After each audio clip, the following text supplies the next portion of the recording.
All right, hey guys, today I'm going to be doing a quick how-to video how to convert Lincoln Electric Weld Pak 100 Flux Core welder into a MiG welder. They originally are packaged as a Flux Core welder, but they have the capability of being converted into a MiG welder. And it's actually very simple to do. I pretty much already have the parts that I need laid out. Now, I'll be honest, the parts that I got were off of another welder that I had, a small MiG welder that was not working. Its feed spool or something didn't work, and some of the electronics were faulty. But, you know, they had the parts that I need. I mean, and all that you need is the solenoid that, you know, allows the gas to come in. And when you hit the trigger, that's just opened the valve and the gas can go through to your welder tip. Also, with your welder tip, you need to get a MiG tip because, I mean, as you can see on this one, let me turn on the light, maybe you can see a little better. On this one, the Flux Core tip, the tip sticks out. So all you have to do is unscrew that one, and you can also see that the MiG tip is taller because from the factory, it already has the holes where the gas will come out, but, you know, just packaged as Flux Core, but like I said, with the capability of being MiG. So there's one part done. Put that to the side.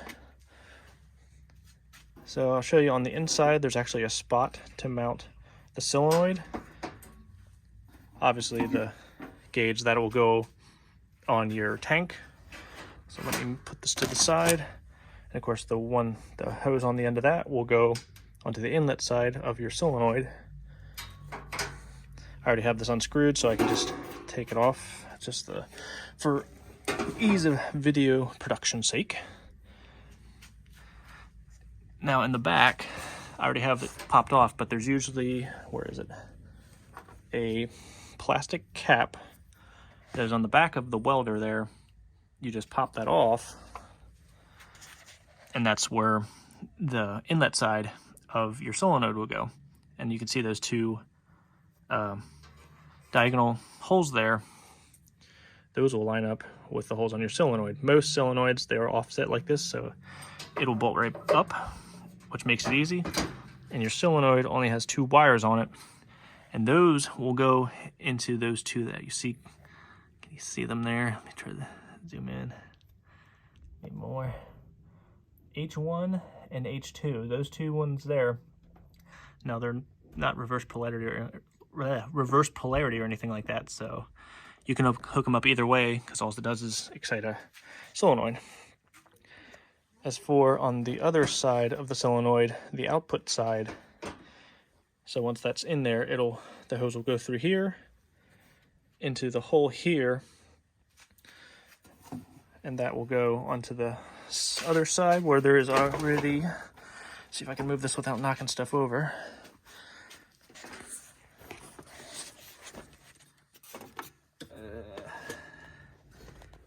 There's already a nipple there on the end there, so that's where your gas line will go, and that goes right into your welded right into your handle. So gas were to come out there. So before you even take one of these apart, one surefire way to know if yours is MiG convertible is to open the side with the wire spool and see if it has that nipple there for a gas line. If it doesn't, it's probably not convertible. It might be, but with, you know, some extra steps or special adapters or something. But this one is quite simple to upgrade.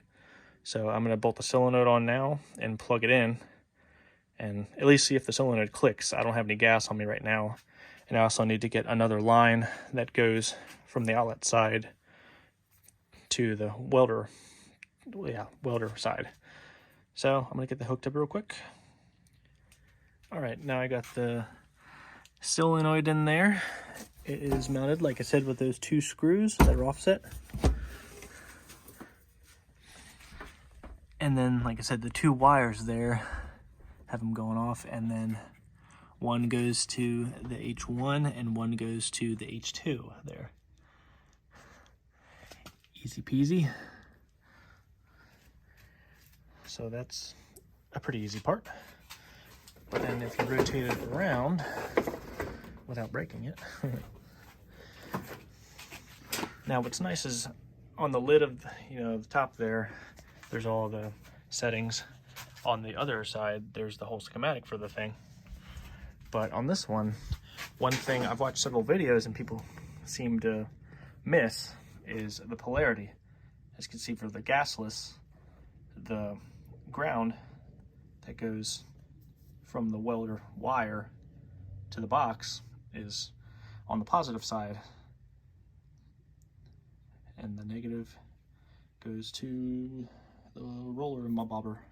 Forget what it's called, having a brain fart. But what you want is DC positive. So you see that short wire goes to the positive, and the long wire that goes to the hose to the negative. So I've already changed that.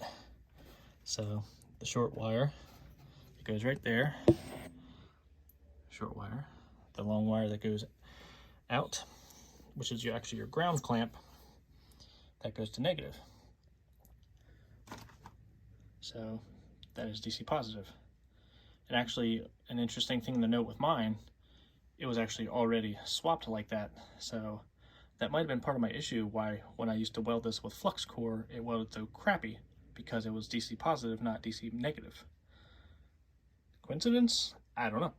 But anyway, normally they're swapped to DC negative and you need to put it to DC positive. Just follow the schematic there and that's easy enough. And also another thing here, if you pop off the edge there, let's get in there. Now you see on this spool here, there's actually two grooves. Now can you see the one groove there where the wire is? I still have the Flux Core wire in there, but as you can see, it kind of has those teeth. That's designed to grip the Flux Core wire, so it doesn't slide or anything.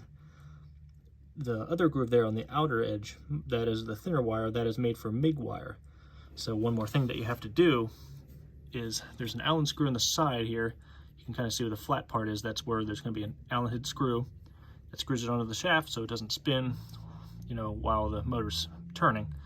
All you have to do is take that screw out, pop that out, swap it to that thinner groove, and then when you have your MiG wire in there, it won't just slide because that groove is wider and made for Flux Core wire. That is also something I've noticed on several videos where people do how-tos on these conversion videos, that they forget to mention that and reversing the polarity. So I'm just making this video to clear up any confusion on, if you watch one of those other YouTube videos on why you did the conversion with the solenoid and all that, but it's not welding as good as you thought it would weld. So hopefully that covers everything that you had any questions about or weren't sure about.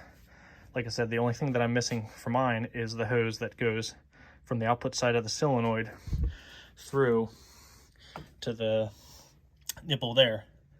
But I will get that shortly. The hose that actually I had for my old welder was too large, so I have to get a smaller diameter.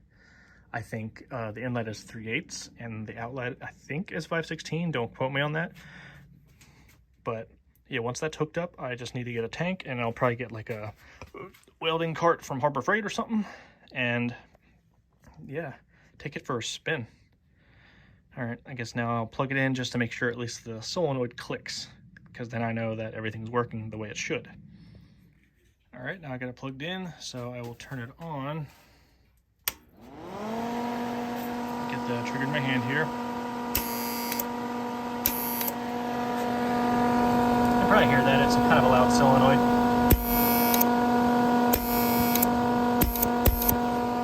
What that means, indeed, the solenoid is working.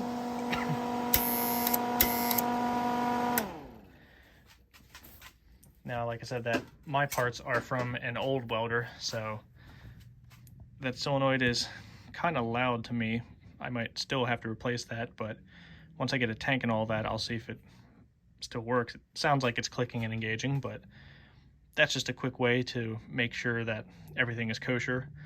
But like I said, that solenoid only has 2 wires coming from it, and it doesn't have a polarity to it, so either way we'll just complete the circuit and activate that solenoid to open. But yeah, that's how to do a conversion to a Lincoln Electric Weld Pak 100 in a nutshell. So, like I said, I will get a tank, I will hook up my gauge, get a welding cart from Harbor Freight, And I'll probably make an update video on how it welds, what it looks like and all that, especially compared to the Flux Core. Anything's an improvement from that. So yeah, if you have any questions, just leave a comment and I'll reply as quick as I can. Have a good day, everyone.